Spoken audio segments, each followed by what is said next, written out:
Here is a look at ominous claims around illegal immigration made at the Republican convention. After Donald Trump triumphantly entered the hall on the second night of the Republican National Convention in Milwaukee, the program turned to one of his signature issues, illegal immigration.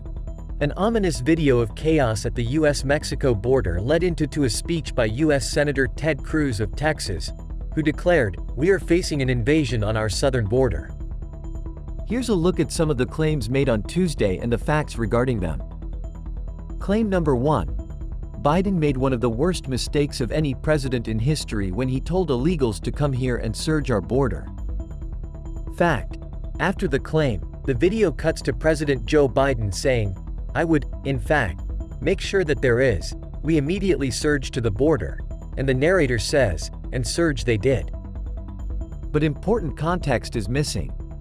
The clip was taken from the September 12, 2019, Democratic presidential debate. A moderator, Jorge Ramos of Univision, discussing immigration issues, notes that Biden served as vice president in the administration of President Barack Obama, which deported 3 million people. He then asks if Biden is prepared to say tonight that you and President Obama made a mistake. Biden answers by noting immigration accomplishments by Obama and discussing the policies of then-President Trump. He then adds, "What I would do as president is several more things, because things have changed. I would, in fact, make sure that there is. We immediately surge to the border. All those people who are seeking asylum, they deserve to be heard. That's who we are." Since then, Biden has spoken repeatedly of sending agents and other law enforcement resources to the border to deal with the migrant influx. Here is claim number 2. Biden's incompetence has led to a horrific 300,000 Americans now dead, not from a nuclear bomb but from lethal fentanyl brought in through Biden's wide-open border. The fact is, while it is correct that much of America's fentanyl is smuggled from Mexico, 86.4% of fentanyl trafficking crimes were committed by U.S. citizens in the 12-month period through September 2023, according to the U.S. Sentencing Commission. The fentanyl scourge began well before Biden took office. Border seizures, which tell only part of the story, have jumped sharply under Biden, which may partly reflect improved detection. About 27,000 pounds, about 12,247 kilograms of fentanyl was seized by U.S. authorities in the 2023 government budget year, compared with 2,545 pounds, about 1,154 kilograms in 2019, when Trump was president. Another claim made by Cruz was, "Every day Americans are dying, murdered, assaulted, raped by illegal immigrants that the Democrats have released."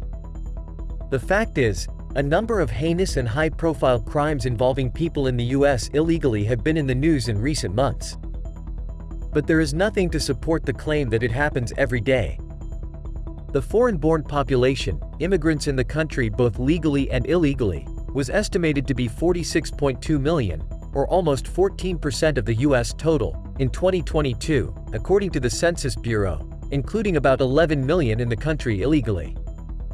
Hardly a month passes without at least one person in the country illegally getting charged with a high-profile, horrific crime, such as the February slaying of a 22-year-old Georgia nursing student or the June strangling death of a 12-year-old Houston girl.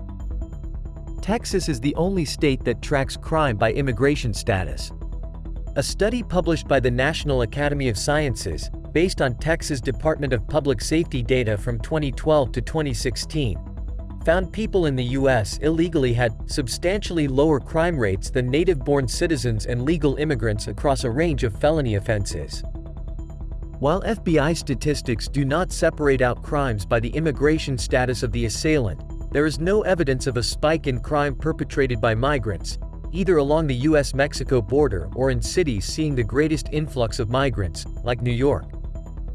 Studies have found that people living in the U.S. illegally are less likely than native-born Americans to have been arrested for violent, drug and property crimes. Do tell us what you think about this video in comment section and subscribe for more U.S. election news.